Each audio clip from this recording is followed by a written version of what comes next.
Hello, I want to dedicate this video to my friends and followers in Ireland. I tell you why and what has happened. I was in one of my favorite secondhand bookstores yesterday, and I saw this lovely little book. You see it. William Canton, A Child's Book of Saints. Fairy tales, Catholic fairy tales. And I looked at it and I thought it was very, very sweet. And I hadn't heard of William Canton. I am sorry. He's a late 19th century, early 20th century author.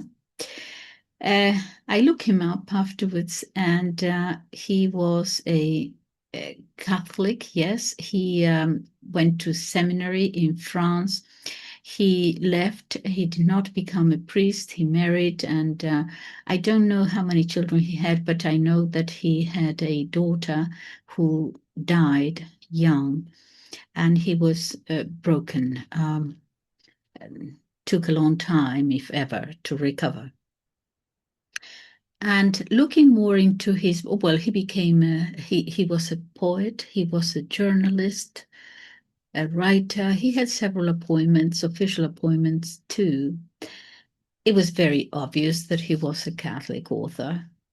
But then, as I was reading his biography, I came to a point where it said that he had left the Catholic Church, the Catholic faith, and he had become a Protestant. So I thought, oh, I wonder why that was. So I tried to go everywhere and I couldn't find any reason for it. Although in many places it said that indeed had happened. So I actually went to ChatGPT to ask, okay, can you find any reference to when that happened and why and how? And I'm telling you, ChatGPT couldn't find any place. Well, it looked everywhere. It looked in, would you like me to check on documents, private letters to friends, where not necessarily, he wouldn't give an announcement about it necessarily, but he could perhaps say, well, yes, the reason why I left was that whatever it was. Went into documents, files, private letters, the Bodleian Library, where they have a collection of his works. And ChatGPT couldn't find any place where there was any reference to his having left the church. Only it suggested, and this is why sometimes it's good, this artificial intelligence, it gets to a lot of information that we might not get right away, So it said that perhaps it was because he had become the director of the Bible Society, and the Bible Society apparently is a Anglican, I don't know, Protestant organization, and he had become the director of it. So obviously, if he was comfortable in that post, he might have left. But there is nowhere, and artificial intelligence looked in letters, private letters, that everywhere, couldn't find it. But in any case, that is irrelevant, really, because he wrote. Especially, he was very popular as a children's writer, also as well as a poet, and he wrote this lovely A Child's Book of Saints, and he wrote the Child's Book of Heroes, and all kinds of lovely things. I read one of them before I got the book, and I thought, this is very, very sweet. He's writing in this romantic fairy tale kind of language. Yeah. It's not about saints in a specific way, about specific saints, but it tells you a fairy tale story about. Anyway, so I'm going to share this with you because what I'm thinking is that in the members only channel, although all I'm doing at the moment there is, well, not only, it actually it takes quite a bit of work, but mainly I give lectures on political ideologies and sociology and international relations and things like that. I'm going to start a subsection, as it were, in the members only playlist about Catholic matters. I want to have a little spot there for Catholic things. Obviously, it will include literature. Obviously, it would include, religions, quite a few things, but certainly literature, obviously. And I thought that this was rather sweet. And so I'm going to put this out there so that you know more or less what this is going to be about. I will also, in that Catholic section, I will also look at short stories by several other authors. But this I'm going to leave for the general public. So in all these lovely little fairy tales that he gives us here, he's a good writer, romanticist, but good writer. He has a thing for children, and I thought, okay, I'm going to read one of these, knowing that I'm going to lose subscribers all over the place. But never mind, it doesn't matter. So I thought, okay, which one shall I choose, right? And I saw one. One of them is On the Shores of Longing. On the Shores of Longing. And this is about Ireland.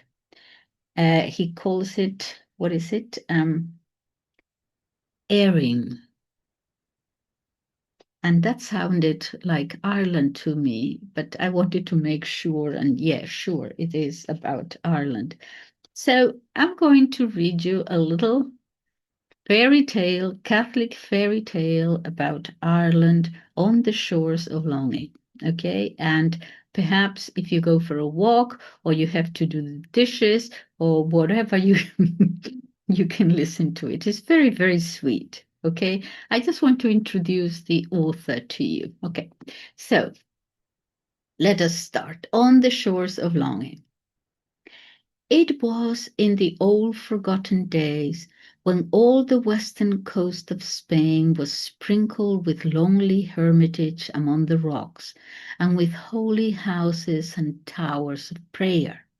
And this coast was thought to be the last and outermost edge of all land, for beyond there lay nothing but the vast ocean stream and the sunset.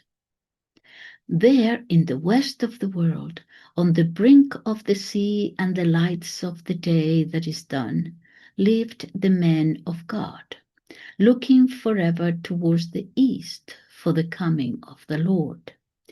Even the dead were laid in the place of their resurrection, with their feet pointing to the morning, so that when they should arise, their faces would be turned toward his coming.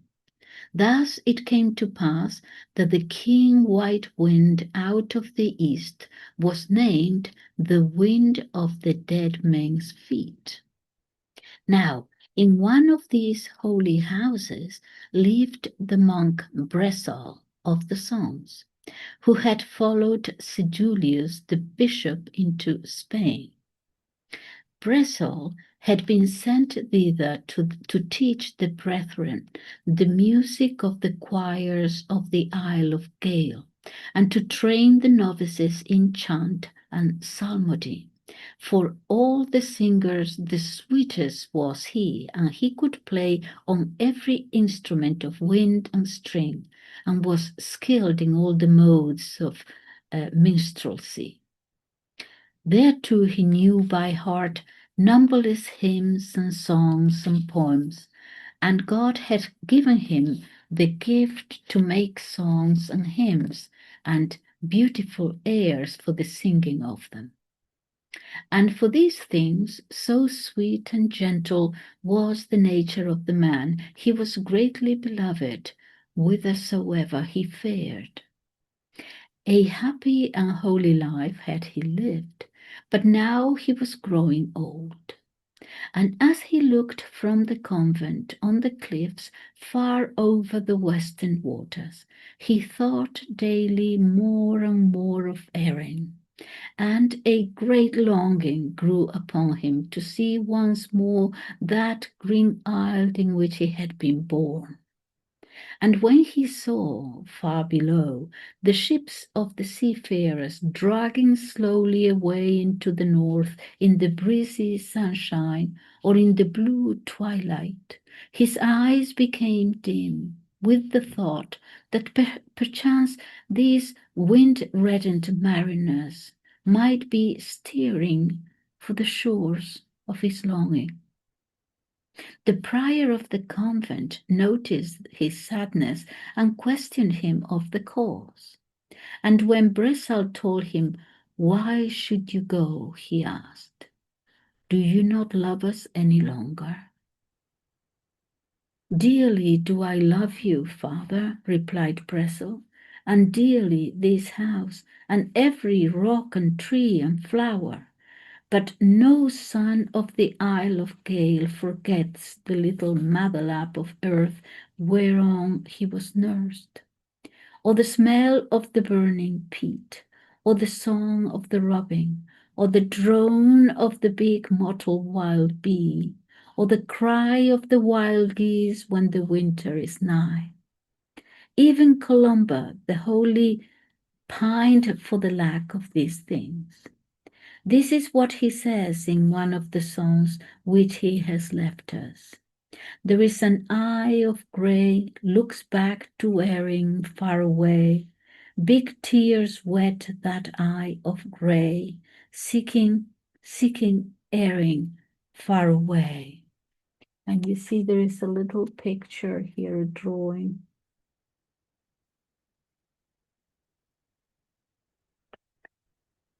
And again in the King, November. All right. Now, the prior loved Bressel as Jonathan loved David, and though it grieved him to part with him, he resolved that he could be compassed, Bressel should go back to his own country.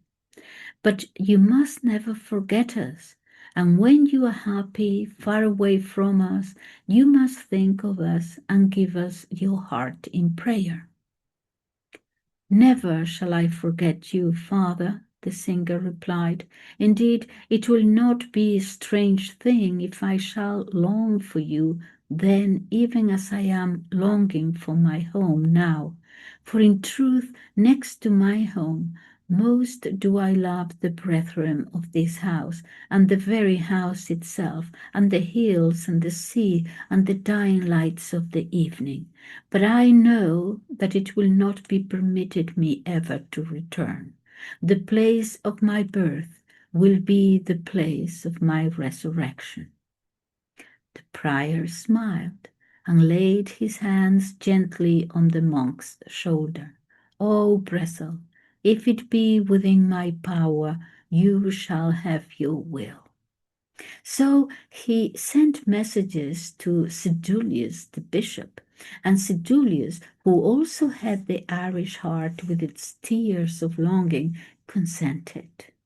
And not many days after, the swallows and martins had gone flashing by into the north. Bressel of the Sons was free to follow as speedily as he might. Long was the way and weary the pilgrimage, but at last he reached the beloved green isle of the Gael and fared into the southwest. And this is the land in which it is told that Patrick the Saint celebrated Mass on every seventh reached he passed over. He came at sunset on the last day of the week to the place of bells and cells among the rocks of the coast of Kerry. In that blessed spot, there is ever a service of angels ascending and descending. And when he saw once more the turf dyke and the wattle cells and the rude stone church of the Brotherhood, where he had been a son of reading in his boyhood, and the land all quiet with the labor of the week done, and the woods red with the last light of the finished day. The tears ran down his face, and he fell on the earth and kissed it for joy at his return. It was a glad thing for him to be there once more, to recognize each spot he had loved, to look on the old stones and trees, the hills and sparkling sea, the rocky isle and the chorus of the fisherfolk, to smell the reek of the pit curling up blue in the sweet air. For all these things had haunted him in dreams when he was in a distant land. Now, when the first hunger of longing had been appeased, and the year wore round, and the swallows gathered in the autumn, and every bush and tree was crowded with them while they waited restlessly for a moonlight night and a fair wind to take their flight over sea, Bresson began to think tenderly of the home on the Spanish cliffs overhanging the brink of the sunset. Then, in the brown days of the autumn rains, and again in the keen November when the leaves were falling in sudden showers, but the highest leaves clung the longest, and puffs of whirling wind set the falling leaves flying, and these were full of sharp sounds and pattering voices, and sixes of sparrows went flying with the leaves, so that one could not well say which were leaves and which were birds. And yet again, through the bitter time when the eaves were hung with icicles, and the peaks of the blue leaves were white with snow, and the low hills and fields were hoary, the memory of the prior and of the beloved house prevailed with him, and he felt the dull ache of separation. As the day passed by, his trouble grew the greater, for he began to fear that his love of the creature was attaching him too closely to the earth and to the things of this fleeting life of our exile. In vain he fasted and prayed and strove to subdue his affections.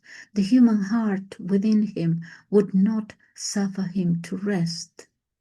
Now it happened on a day when the year had turned, and a soft wind was tossing the little new leaves and the shadows of the leaves and the new grass and the shadows of the grass. Bresson was sitting on a rock in the sun on the hillside. Suddenly there flashed by him, in a long, swift, joyous swing of flight, two beautiful birds with long wings and forked tails and a sheen of red and green. It was the swallows that had returned. For a moment he felt an ascension of the heart, and then he recollected that nearly a year had elapsed since he had seen the face of his friend the prior for the last time in this world. And he wondered to himself how they all fared, whether anyone had died, what this one or that one was now doing, whether they will still spoke at times of him. But chiefly he thought of the prior, and he prayed for him with a great love. And thinking thus, as he sat on the rock, Bresson seemed to see once more the dear house in Spain and the cliffs overlooking the vast ocean stream, and it appeared to him as though he were once again in a favorite nook among the rocks beside the priory. In that nook, A thread of water trickled down into a hollow stone and made a little pool. And around the pool grew an ice plant which, with thick, round green leaves set close and notched on the edge, and a thin russet stalk, and little stars of white flowers sprinkled with red. And hard by the pool stood a small rounded evergreen tree from which he had often gathered the orange scarlet berries. At the sight of these simple and familiar things, the tears ran down Bressel's cheeks, half for joy and half for sorrow. Now, at this self-same moment, the prior was taking the air and saying his office near that very spot, and when he had closed his breviary, he remembered his friend in Erinn, far away, and murmured, "How is it, Lord, with Bressel my brother? Have him, I pray thee, ever in thy holy keeping. As he spoke, the gift of heavenly vision descended on the prior, and he saw where Bressel sat on a rock in the sun, gazing at the evergreen tree and the ice plant about the little pool, and he perceived that Bressel fancied he was looking at these things. A great tenderness for Bressel filled the prior's heart, and he prayed, "Lord, if it be thy holy will, let Bressel my brother have near him these things of which he is dreaming now, as a remembrance of what his soul loveth." Then, turning to the tree and the plant and the pool, he blessed them and said, "O little tree and starry plant, and cool well and transparent fern, and whatsoever else Bressel now sees, arise in the name of the Lord of the four winds and of earth and water and fire, arise and go and make real the dream that he is dreaming." As he spoke, the trickling water and the tree and the sassafras, and with them parcels of soil and rock, and with the pool the blue light of the sky reflected in it, rose like a cloud and vanished, and the prior beheld them no more. At last, Bressel brushed away his tears, blaming his weakness and his enslavement to earthly affections, but the things he had seen in his happy daydream did not vanish. To his great amazement, there at his feet were the little pool and the ice plant, and hard by grew the evergreen tree. He rose with a cry of joy. "O Father Prior, 'tis thy prayer hath done this."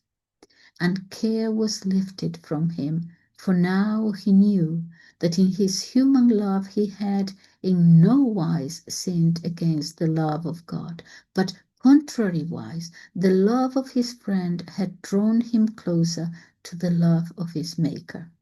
During all the days of the years of his exile, this little parcel of Spain was a solace and a strength to him. Many a hundred years has gone by. Many a hundred years has gone by since this happened. But still, if you travel in that land, you may see the ice plant and the evergreen tree. And the name of the evergreen tree is the strawberry tree. The ice plant, which is also called a saxifrage, may now be seen in many a garden to which it has been brought from the Kerry Mountains, and it is known as London Pride.